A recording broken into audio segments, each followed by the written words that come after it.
Yes, the whole scandal is all over town by now, but I want to make it clear that I am not here to affirm or deny any of the particulars. Then what is your business with me?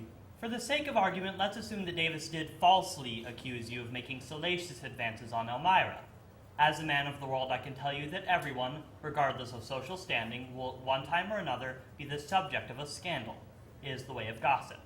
But even the most outrageous slanders can do us no real harm if they are false.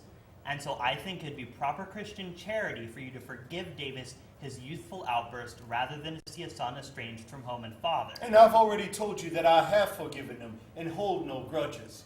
But if he to return to this house, then I would have to leave at once, or else risk further scandal by those who supposed I feigned forgiveness in order to cover up my lewd behavior. I think that is the most convoluted argument I have ever heard. It is heaven's will, not mine. Then let heaven deal with Davis as it will, but you should forgive him and let him return. I do forgive him, but cannot in good faith go against heaven's will. Does heaven's will also command you to accept the wealth and inheritance of Orson's estate, which was given when the man was in a fit of temper? I do not accept his gift for my own gain, and I'm mortified to think you would even consider my motives to be other than to serve God. I owe it to my brother to accept his gift. For after seeing the behaviors and characters of his family, I am certain his wealth would be put to sinful use. Besides, he made this gift to support my ministry and to finance the radio broadcast ministry of America, so that his wealth will be used to spread heaven's word and salvation to a corrupt country. I am sure your motives are pure, but I must say that most will think you are not protecting Orson, but robbing him blind. Can you show me in the Gospels where Jesus instructed his disciples to deprive heirs of their lawful inheritance? Can you show me the scripture that commands you to remain under this roof at the expense of a father's son? I would think that your humbly taking your leave and laying peace return to this household would be seen as a sign of true Christian love. What do you have to say? Oh, dear me. It is time for my hour of prayers. I must return to my room at once. Pardon me for leaving so abruptly. But, what a coincidence that your prayers come due the second you run out of excuses. Clayton, we desperately need your help. What's wrong? Marianne is beside herself. Orson plans on going through with his wedding to Tartuffe tonight. Uncle, you have to help me. I'll do my best. Perhaps all of us together can talk some reason into him. Oh, what luck! You're all here. Well, Marianne, here it is, the marriage license. All it needs now is the minister's signature. Although I guess Tartuffe could sign it himself. What the devil is wrong with you, girl? Oh, Father dearest, I don't give a thought about my inheritance. Give it to the Reverend Tartuffe. Give him everything. But please, don't go through with this marriage. Or if you are still resolved, let me take a vow of eternal chastity. Become a nun. Enter a convent. Oh, silly girl. You've been seeing too many moving pictures. There the heroines are always dashing off to nunneries the minute their father puts a stop to their puppy love affairs. Get up. Stop your blubbering. Don't make me lose my temper. Your marriage to Tartuffe will do more for your soul's good than a whole legion of convents. But look at her. Oh, I've had enough of your butting into matters that are no concern of yours. If you would give me leave to advise. Clayton, I always respect your opinions because you deliver them with a cool head and reason. But this time, if you'll pardon me, I'll ignore it. I'm speechless. Remain so.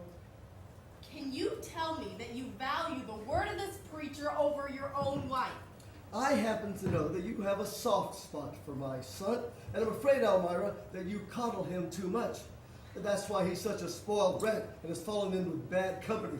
It's your indulgence of him that has caused you not to contradict him every time he accuses Tartuffe. I would Besides, if this alleged assault on your person had taken place, well, why are you not in a state, crying your eyes out or scratching out his? Do you need physical evidence when your wife gives you her word?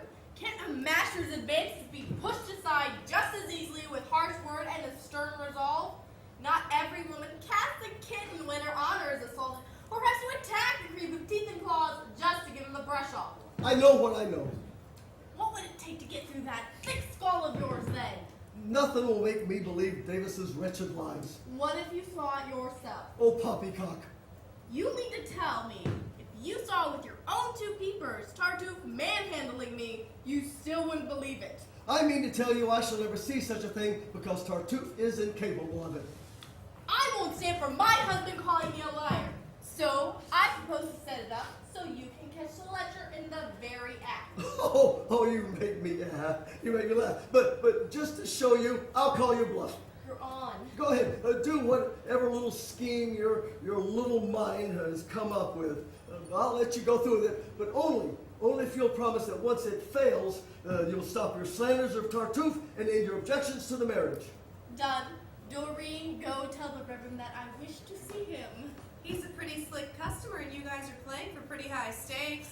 Oh, it's easy to cheat a lover. Manipulators are the easiest to manipulate. I'll have that dirty bird eating out of my hand. I wager you'll be eating crow. Clayton, you take Marianne and make yourself scarce. The house will have to be empty to put him off his guard. Okay, now you hide under the table. Why? Because, you dumb cluck, Tartuffe is not likely to make any advances on me with you staring right over his shoulder. Okay, I'll hear you, but only so you'll be forced to apologize to the both of us when your little caper fails. Now, you have to stay perfectly quiet and not come out until I made this hypocrite show his true colors. I'll wait as long as you care to humiliate yourself with your silly plan. And now, with all that's gone on, he's gonna be a bit suspicious. So I'm gonna have to say some things of a lustful nature and behave in ways that are unbecoming of a loving wife. Strip yourself naked and do the Charleston. Nothing will make Tartuffe break his bond of friendship with me or his holy vows to God. And so to convince you, I may have to allow him certain liberties that may prove painful to your ears and eyes. Give him leave for whatever liberties you will. Tartuffe will not indulge them. But for my sake, when his lust has shown enough of itself to convince you of his hypocrisy, I only ask that you then come out and show yourself to save me from further indignity. If such a thing were to happen, which it won't, I'll leap to your defense. Hurry, hide, I hear him coming. Doreen said you wished to see me. Yes, I have something for your ears alone, but please look around for spies. We can't risk another mess like what happened to Davis earlier. We were very nearly caught in the act, and his rage frightened me so much that it never occurred to me to contradict his accusations. You saw that I tried to calm his anger, but thank goodness you are so much more clever than I, and put my stepson in such disrepute that his father would not believe him, even if he caught us naked in bed together. What is it you want? Things have worked out so well for us. He is so sure of your friendship that he insists we be alone together as often as we can, just to show up the rumor mongers and wagging tongues. I'm not sure I quite understand you. Oh, a man of the world like you is surely not surprised by my coquettish ways. Your tone is so different than earlier. And that's because I'm no street floozy. Even when my own passions are aroused, I must first protest so you don't think I'm too fast or easy. But I've never... I may not be like other women you've had, and I've yearned for a man with lots of experience. But for me, saying no is a way of increasing the passion of my lover, so that when I finally give in and say yes, our mutual flames burn more intensely. Are you saying... Yes!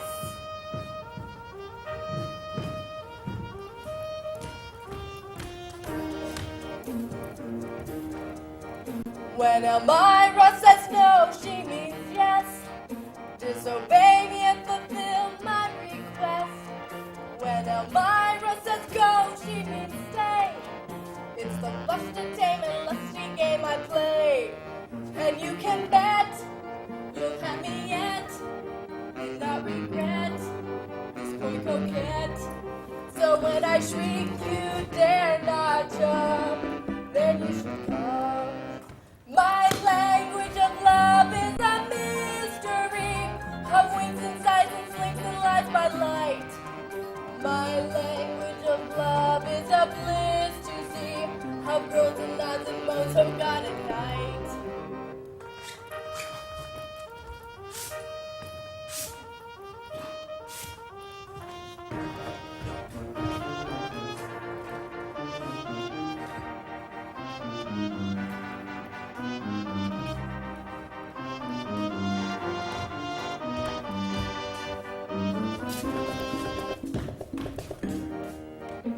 When Elmira says no, she means yes. Disobey me and fulfill my request. When Elmira says go, she means stay. It's the blush to tame and lusty game I play.